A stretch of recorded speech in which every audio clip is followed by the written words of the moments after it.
세계 경제의 지각 변동 속에서 한 국가가 조용히 그리고 꾸준히 자신만의 길을 개척하며 세계의 이목을 집중시키고 있습니다. 1억 7천만 인구라는 엄청난 잠재력을 지닌 방글라데시가 바로 그 주인공입니다. 우리는 오늘 이 흥미로운 나라가 과연 다음에 중국으로 불릴 만한 경제적 위상을 확보할 수 있을지에 대한 매우 중요한 질문을 심층적으로 탐색하고자 합니다. 방글라데시의 현재 경제 상황을 다각도로 분석하고 미래 성장 가능성을 객관적인 데이터와 심도 깊은 분석을 통해 면밀히 들여다보겠습니다. 과연 방글라데시는 아시아의 새로운 경제 엔진으로 도약할 수 있을까요? 먼저 방글라데시의 최근 경제 상황에 대한 냉철한 분석부터 시작해 보겠습니다. 2023년 방글라데시의 경제 성장률은 5.8%를 기록했습니다. 이 수치는 단순히 하나의 숫자에 불과한 것이 아닙니다. 이는 2020년 전 세계를 강타했던 코로나19 팬데믹으로 인한 예외적인 경기 침체 기간을 제외한다면 무려 13년 만에 처음으로 6% 성장률 달성에 실패한 매우 중요한 의미를 내포하고 있습니다. 국제통화기금 IMF 또한 2024년 성장률을 5.7%로 예상하며 이로써 방글라데시는 2년 연속으로 5%대의 경제 성장률을 기록할 것으로 전망됩니다. 이러한 성장률 둔화 추세는 방글라데시 경제가 직면한 복합적인 문제들을 시사하며 단순한 일시적 현상이 아님을 강조하고 있습니다. 이러한 성장률 둔화의 배경에는 몇 가지 복합적이고 상호 연관된 요인들이 깊숙이 자리하고 있습니다. 2022년 이후 방글라데시는 경상수지 적자로 인한 외환 보유고 감소라는 심각한 문제에 직면했습니다. 경상수지 적자는 국가의 국제수지 중 상품, 서비스, 소득, 경상이전 항목을 합한 것으로 이것이 적자를 기록한다는 것은 외화가 국내로 들어오는 것보다 빠져나가는 양이 많다는 것을 의미합니다. 이는 국가 경제의 대외 건전성을 위협하고 환율 불안정을 초래하며 국제 신용도에도 부정적인 영향을 미칠 수 있습니다. 또한 고질적인 인플레이션은 방글라데시 경제에 큰 부담으로 작용하고 있습니다. 물가 상승은 국민들의 실질 소득을 감소시키고 소비를 위축시키며 기업의 생산 비용을 증가시켜 전반적인 경제 활동을 둔화시키는 요인이 됩니다. 여기에 더해 전 세계적인 경기 둔화와 공급망 불안정 등으로 인한 글로벌 경제 부진이 겹치면서 방글라데시의 주요 성장 동력 중 하나였던 수출 부문에서도 상당한 어려움을 겪고 있습니다. 이 세 가지 요소는 방글라데시 경제에 상당한 부담으로 작용하고 있으며 과거의 역동적인 성장 모멘텀을 약화시키는 주요 원인으로 복합적으로 지목되고 있습니다. 하지만 이러한 단기적인 어려움 속에서도 방글라데시의 중장기적인 성장 전망은 여전히 긍정적인 평가를 받고 있으며 많은 경제 전문가들은 낙관적인 시선을 거두지 않고 있습니다. 다양한 국제기구들은 방글라데시의 견조한 성장세를 예상하며 이는 단순한 희망사항이 아니라 구체적인 데이터에 기반한 전망입니다. 예를 들어 아시아개발은행 ADB는 2025회계연도 방글라데시의 GDP 성장률을 6.5%로 제시했습니다. 이는 현재의 어려움을 극복하고 다시금 높은 성장 궤도로 진입할 것이라는 기대를 반영합니다. 이코노미스트 인텔리전스 유닛 EIU는 2024년 방글라데시의 GDP를 4,529억 달러, 1인당 GDP를 2,646달러로 전망하며 지속적인 경제 성장을 예측하고 있습니다. 이러한 수치들은 방글라데시가 꾸준히 경제 규모를 확대하고 국민들의 생활 수준을 향상시켜 나갈 것이라는 기대를 뒷받침합니다. 세계은행은 최근 소요 사태를 근거로 기존 전망치를 5.7%에서 0.1%p 하향 조정했지만 여전히 5% 후반대의 견조한 성장률을 예상하고 있습니다. 이는 방글라데시 경제의 근본적인 회복 탄력성과 잠재력이 여전히 유효함을 보여줍니다. 특히 주목할 만한 점은 방글라데시가 지난 10년간 평균 6.6%의 매우 높은 경제 성장률을 기록했다는 사실입니다. 이는 단순한 숫자를 넘어섭니다. 같은 기간 동아시아 평균 성장률인 4%를 훨씬 상회하는 수치로 방글라데시가 얼마나 역동적이고 꾸준한 성장을 해왔는지를 명확히 보여주는 강력한 증거입니다. 이러한 과거의 실적은 방글라데시 경제가 내재적으로 상당한 성장 잠재력을 지니고 있으며 외부 충격에도 불구하고 회복 탄력성이 강하다는 점을 방증합니다. 이는 미래 성장 가능성에 대한 기대를 더욱 높이는 중요한 요소입니다. 그렇다면 방글라데시의 이러한 성장 잠재력을 뒷받침하는 구체적인 긍정적 요소들은 무엇일까요? 이 요소들을 자세히 살펴보면 방글라데시의 밝은 미래를 엿볼 수 있습니다. 첫째, 남아시아 지역 전체가 내수 활성화, 통화 완화 정책, 그리고 디지털 및 서비스 부문의 확장에 힘입어 견조한 성장세를 보이고 있다는 점입니다.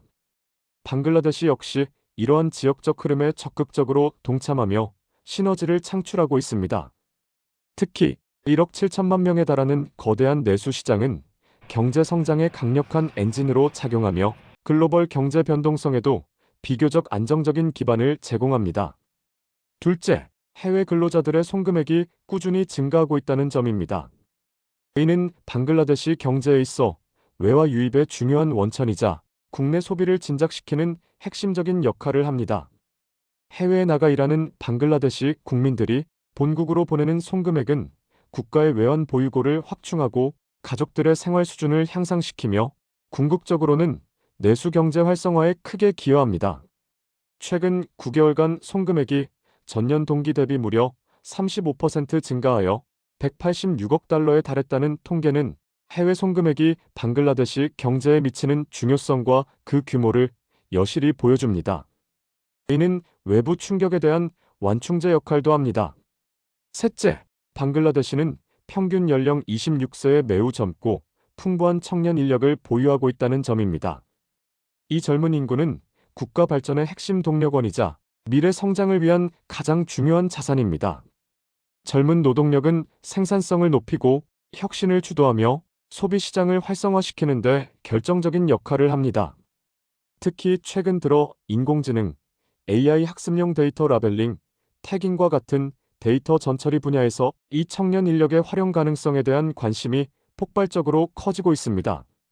이는 방글라데시가 단순히 저임금 제조업을 넘어선 고부가가치 서비스 및 IT 산업으로의 전환을 모색할 수 있는 잠재력을 의미합니다.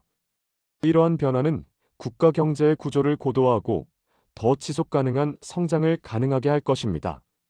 하지만 방글라데시가 다음에 중국으로 도약하기 위해서는 극복해야 할 위험 요인들도 분명히 존재하며 이에 대한 현실적인 인식과 대책 마련이 시급합니다. 가장 시급한 문제 중 하나는 여전히 높은 인플레이션입니다. 물가 상승은 서민 경제에 직접적인 타격을 주고 구매력을 약화시키며 결국 국내 소비를 위축시킬 수 있습니다. 이는 경제의 전반적인 활력을 떨어뜨리는 주요 요인입니다. 또한 낮은 외환 보유고는 국가의 대외 결제 능력에 대한 불안감을 조성하고 국제 신용도를 저하시켜 외국인 직접 투자 유치에도 부정적인 영향을 미칠 수 있습니다. 안정적인 외환 보유고는 국가 경제의 대외 건전성을 나타내는 중요한 지표입니다. 더불어 고질적인 문제로 지적되는 전기 및 연료 부족은 방글라데시 산업 생산에 심각한 차질을 빚게 하고 있습니다. 안정적인 전력 공급은 제조업을 비롯한 모든 산업의 필수 조건인데 이러한 인프라 부족은 기업들의 생산 비용을 증가시키고 가동률을 저하시켜 경제 성장의 발목을 잡는 주요 요인이 됩니다. 이러한 인프라 부족 문제는 방글라데시가 산업화를 가속화하고 첨단 산업으로 발전하기 위해 반드시 해결해야 할 선결 과제입니다. 에너지 안보 확립은 국가의 지속 가능한 발전을 위한 핵심 요소입니다. 또한 글로벌 무역 질서의 재편과 인공지능 기술의 급속한 도입 확대와 같은 거시적인 변화들도 방글라데시에게는 양날의 검과 같습니다. 이는 아시아 태평양 지역 전체에 경제적 위험과 동시에 새로운 기회를 제공할 것으로 예상됩니다. 보호무역주의의 강화나 글로벌 공급망의 변화는 방글라데시의 수출 중심 산업에 타격을 줄 수 있습니다. 반면 AI 기술은 새로운 산업을 창출하고 기존 산업의 효율성을 극대화할 기회를 제공하기도 합니다. 방글라데시는 이러한 변화의 흐름 속에서 위험을 최소화하고 기회를 극대화할 수 있는 유연하고 전략적인 대응 방안을 마련해야 할 것입니다. 국제적인 협력과 기술 도입에도 적극적이어야 합니다. 그럼에도 불구하고 방글라데시의 미래는 여러 긍정적인 신호들로 가득하며 많은 기대를 모으고 있습니다. 한국 기업이 시공한 신규 국제공항이 내년에 수도 다카에서 개항할 예정입니다. 이 공항은 단순한 운송시설을 넘어 방글라데시의 경제 성장을 위한 핵심 인프라가 될 것입니다. 항공 물류 및 여객 수송의 효율성을 크게 높여 무역과 관광 산업을 활성화하고 외국인 투자 유치에도 긍정적인 영향을 미칠 것입니다. 또한 향후 10년간 6개 이상의 메트로 노선 건설과 신도시 개발 계획은 방글라데시 정부가 대규모 인프라 투자를 통해 국가 경쟁력을 강화하려는 강력한 의지를 보여줍니다. 이러한 도시 인프라 확충은 국민들의 삶의 질을 향상시키고 경제활동의 효율성을 증대시킬 것입니다. 특히 주목할 만한 또 다른 부분은 방글라데시가 저개발 국가 LDC 특혜국 지위에서 졸업하면서 2032년까지 제약 산업 내 원료의약품 생산과 연구개발, R&D 분야의 수요가 크게 늘어날 것이라는 전망입니다. LDC 졸업은 국제사회에서 방글라데시의 경제적 위상이 높아졌음을 의미하며 이는 새로운 무역 기회와 함께 산업 구조의 고도화를 촉진할 것입니다.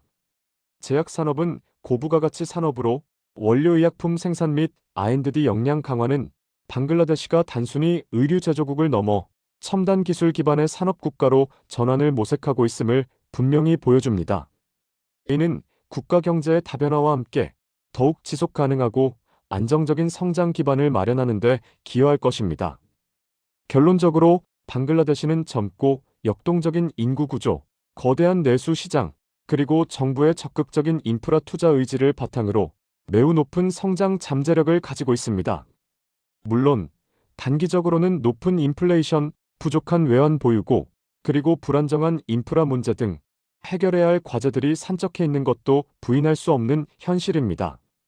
하지만 이러한 도전들을 성공적으로 극복하고 글로벌 경제 환경의 변화에 능동적이고 현명하게 대응한다면 방글라데시는 충분히 다음의 중국에 버금가는 아시아의 새로운 경제 강국으로 성장할 수 있을 것입니다.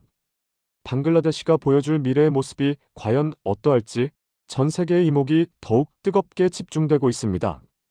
방글라데시의 끊임없는 노력과 발전이 글로벌 경제 지도에 어떤 새로운 그림을 그려낼지 기대됩니다.